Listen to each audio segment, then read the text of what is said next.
Bien-aimés, chers téléspectateurs, avez-vous déjà reçu ou lavé votre robe de noces? Cette question, bien sûr, s'adresse à deux types de croyants. À ceux qui sont sans robe et à ceux qui l'ont déjà reçu.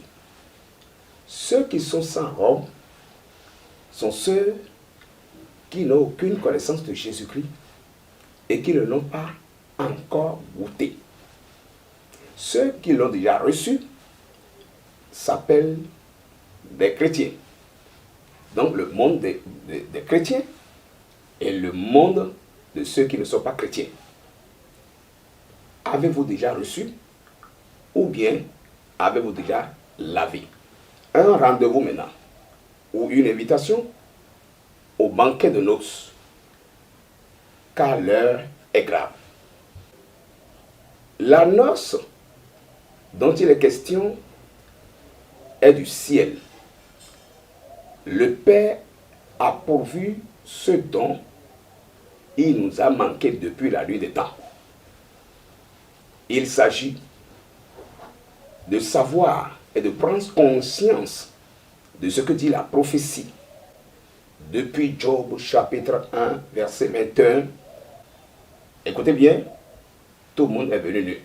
La nature même l'enseigne par rapport à la naissance, à l'hôpital. Le prophète Job déclare que nu tu es sorti du sein de ta mère et nu on retourne. Pourquoi nu, sorti et retourné nu? C'est parce que celui qui devait revêtir n'est pas encore venu. Et d'où est venue la nudité? La nudité est venue, n'est-ce pas, de Adam. Adam est celui qui nous a laissé cet héritage. Depuis le jardin d'Éden, tu ne manques pas de le savoir. Mais devons-nous rester nus pour toujours? Dieu a su faire, nous envoyer notre vêtement. En Apocalypse chapitre 19, au verset 13, que le vêtement qu'il nous fallait a été pourvu. A été pourvu par qui? Par notre Seigneur. Et ce vêtement s'appelle comment? S'appelle la parole de Dieu. La parole de Dieu est ce vêtement. Il s'est fait vêtu d'un vêtement du sang. Ce vêtement s'appelle la parole de Dieu. Et c'est de ce vêtement que toutes les robes sont cousues. Alors, la parole de Dieu étant vêtement de par Jésus-Christ, ce vêtement-là, quel signe cela porte? Il ne suffit pas simplement d'avoir la parole de Dieu, de croire en la parole de Dieu, bien aimé. Là n'est pas le problème. Croire en la parole de Dieu ou garder la parole de Dieu, ce n'est pas suffisant. Dieu a gardé de sceau ses prophéties. Allons en Apocalypse chapitre 19, verset 16. Sur son vêtement est écrit un nom. Le nom, à savoir le roi des rois, le seigneur des seigneurs, sur le vêtement. Sur le vêtement, le roi des rois, le seigneur des seigneurs. Voilà le signe qui distingue les vêtements. Et si quelqu'un ne porte pas son vêtement ou sa robe, qui porte ce signe, ce nom, il est d'office et d'emblée ligoté proprement. Pour cela, beaucoup sont les paroles qu'on prône de Dieu. Le diable aussi, le serpent aussi a sa parole. Et sa parole s'appelle ça sur Genèse, chapitre 3, en son verset 15. Tandis que la femme a aussi sa semence qu'on appelle la parole de Dieu en Luc chapitre 8, verset 11. Bien aimé, comprenez simplement qu'en ce moment précis où nous sommes, tu as besoin de recevoir dans l'immédiat ta robe. Tu as besoin de le recevoir ou de la recevoir dans l'immédiat. Cette robe, si tu ne l'avais pas reçue, mais la plus belle. Et maintenant, pour toi qui l'as reçue, c'est-à-dire qui invoque le nom de Jésus-Christ, quiconque invoque le nom de Jésus-Christ et croit en lui, dans sa naïveté, a reçu la robe. A la robe de noces. Mais quelle robe de noces? Et c'est pour cela qu'il est important de comprendre qu'il faille la laver. Pourquoi? Parce que bienheureux ceux qui lavent leur robe afin qu'ils aient droit à l'arbre de vie et qu'ils entrent par les portes dans la cité.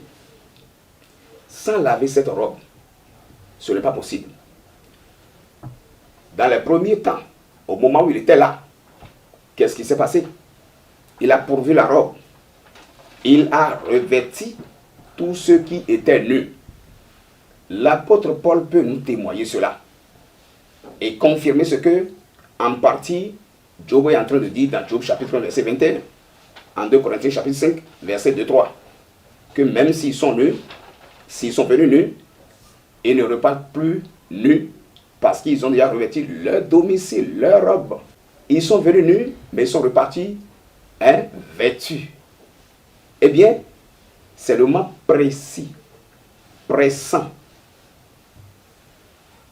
pour toi, qui m'écoute maintenant, de savoir que la robe dont il est question, qu'on appelle la parole de Dieu, le vêtement parole de Dieu, cette parole de Dieu, la seule marquée de sceau est celle que Jésus-Christ a proclamée. Jésus a proclamé quelle parole? Et en cela, il a nommé la belle confession. La parole de Dieu. Cette parole de Dieu qui est ton vêtement, mon vêtement, notre robe. Cette parole de Dieu, que cela te soit rappelé maintenant, que lorsque Jésus l'a laissé aux apôtres, il a prédit en même temps que, en son temps, quelque chose va se passer. En Matthieu chapitre 24, verset 15. Comme quoi, l'abomination de la désolation ira s'asseoir dans cette parole sur laquelle un nom est écrit, le roi des rois, le Seigneur des seigneurs. Ça veut dire quoi? Parole qui ne prône que la royauté, qui ne nous invite qu'à devenir simplement roi, pour éviter qui? Le prince. Pour éviter ce prince dans lequel nous sommes tombés. Parce que Psaume 82, verset 7 déclare, vous mourrez comme un homme et vous tomberez comme un des princes. Bien-aimé, tu n'es pas un prince, mais tu es tombé prince. Tu es tombé dans le prince. Ce prince-là étant un ange. Il est temps maintenant que tu le saches pour, n'est-ce pas, éviter le pire qui est déjà à la porte. La parole de Dieu qui ne parle, qui ne transfère que ce que tu as été là-haut. Nous avons été là-haut, avant la création de ce monde. En lui, c'est-à-dire dans le roi des rois, le Seigneur des seigneurs, élu en lui. C'est la parole qui ne parle que de l'élection. Élection à la royauté. Et quiconque est élu est roi. Et Jésus est venu sauver, déjà prédit en Psaume 144, verset 10, qu'il est venu sauver rien que des rois. Et c'est la raison pour laquelle on l'appelle le roi des rois. Tu l'as beau chanter, le Seigneur des seigneurs. On le crie sur tous les toits. Mais écoutez, il est temps de le vivre. Bien-aimé, ce vêtement-là, ce vêtement dont il est question, cette robe-là, est passée à l'esclavage ou à la Babylone. spirituel. Pendant 2 siècles et demi seulement, cette robe, n'est-ce pas, a été partagée. De noces, bien sûr, a été partagée pendant 2 siècles et demi. En dehors de cela, depuis plus de 17 siècles, ouvrez bien les oreilles, depuis plus de 17 siècles, cette robe a été souillée, rendue souillée. Comment? Parce que pour porter la robe, il faut indubitablement se séparer de là où notre Père n'a jamais habité, n'habite point. Actes des Apôtres, chapitre 7, en son verset 48-49. Dieu qui a fait la terre et les cieux, ou les cieux et la terre, n'habite point. Je veux que quelqu'un répète avec moi. Dieu n'habite point. Tu peux répéter? Dans le temple fait de main. Répète encore s'il te plaît. Dieu n'habite point dans le temple fait de main. C'est point. Voilà. Ok, tu es revenu. C'est bon. Il n'habite point dans le temple fait de main. Et c'est ça Jésus est venu montrer. Pour dire que c'est sa silhouette qui a été montrée à qui? À Moïse. Représentant. Faire la représentation. Et c'est la représentation des choses qui devaient descendre pour notre bien commun. Notre cause commune, c'est cela qu'il a mené. Et c'est pour ça, en Matthieu chapitre 12, verset 6, il dit, il est plus grand, n'est-ce pas, plus grand que ce temple fait de main. À la Samaritaine de lui poser comme question, vous vous adorez, où ça? À Jérusalem, dans le temple. Mais nous, nos pères adorent sur la montagne. Dis-moi maintenant, parce que tu m'as sorti quelque chose qui a prouvé que tu es un prophète. Dis-moi, où allons-nous adorer? À Jésus de lui répondre dans Jean chapitre 4, en son verset 21-22. Femme, crois-moi, nous sommes au rendez-vous de noces. Toi aussi qui m'écoutes, tu es femme, nous sommes femmes, puisque notre époux est déjà là. Et donc, il s'adresse à toi au travers de ma bouche. Femme, crois à Jésus aujourd'hui. Crois à ce témoignage. Femme, vous adorez. Vous ne savez quoi? Je veux reprendre. Version Darby. Bien sûr, Darby. Vous adorez. Vous ne savez quoi? Mais nous, nous adorons ce que nous connaissons. Car le salut vient des Juifs. Ce n'est ni sur la montagne, ni à Jérusalem qu'on doit adorer. Mais les vrais adorateurs, à quelqu'un de choisir. Tu es libre parce que la vie et la mort, à toi de choisir. Les vrais adorateurs, le temps est là, le temps était là, choisiront le meilleur. Adoreront le Père en esprit et en vérité, étant nés de vérité et d'esprit. En Jean 3, 5. Nés de vérité et d'esprit, parce que l'eau et l'esprit, pour entrer dans le royaume, pour transformer l'intelligence de quelqu'un, l'eau s'appelle la vérité. Donc on est de vérité et de quoi? Et d'esprit. L'esprit te convainc de la vérité. Et vous savez très bien, il est là pour nous convaincre en Jean chapitre 16, verset 8. Il est là pour nous convaincre de vérité, d'abord du péché, de la vérité et du jugement. Qui doit être jugé, ce n'est pas toi, ce n'est pas moi. Mais si tu choisis aujourd'hui, elle va prendre ta robe de ce que tu entends. Parce que c'est le moment du retour sur la scène de cette robe qui, depuis 17 siècles et demi, est restée en esclavage, a été volée. Vous voyez? Donc, les vrais adorateurs l'adoreront en esprit et en vérité. En esprit et en vérité. Eh bien, là où les vrais adorateurs adorent en esprit et en vérité, à côté, les faux adorateurs vont adorer en esprit et en mensonge. Revenez à la raison. Auditeurs, chers téléspectateurs. Donc, avez-vous déjà reçu ou lavé votre robe? Alors, une grande tribulation a surgi depuis ce temps-là. Et la prophétie en Apocalypse chapitre 13, en son verset 18, déclare, ici est la sagesse, que celui qui a l'intelligence calcule le nombre d'or. Et ce nombre est 666. C'est une bête qui a pris le contrôle de l'humanité, du monde entier. Et vous connaissez ce contrôle-là de par le système de troisième pour renverser la donne et ramener ce de quoi les premiers croyants sont sortis et nous attendent sous l'autel dans le 5e sceau en Apocalypse chapitre 6 verset 9 au verset 11. Les apôtres sont là-bas, les premiers croyants sont là-bas.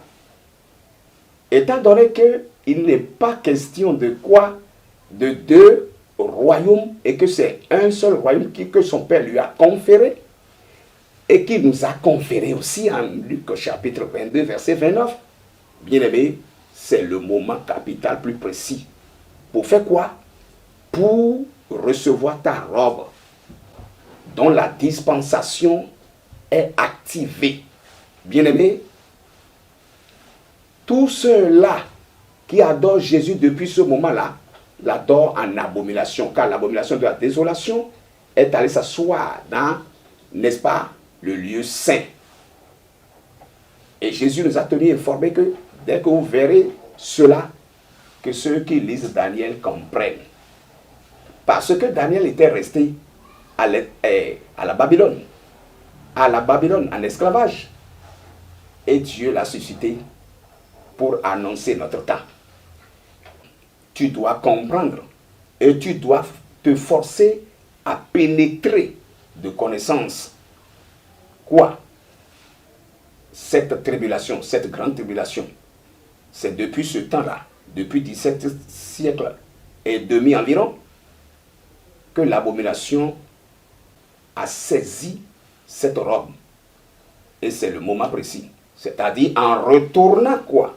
En retournant tout le monde dans le temple, dans le nom de Jésus. C'est une abomination. Et maintenant, Apocalypse chapitre 7, verset 14, déclare, puisque l'apôtre Jean a fait quoi? L'apôtre Jean a demandé à l'ange qui lui avait, dans l'île de Patmos, présenté le message pour dire, c'est toi qui le sais. Mon Seigneur, tu le sais.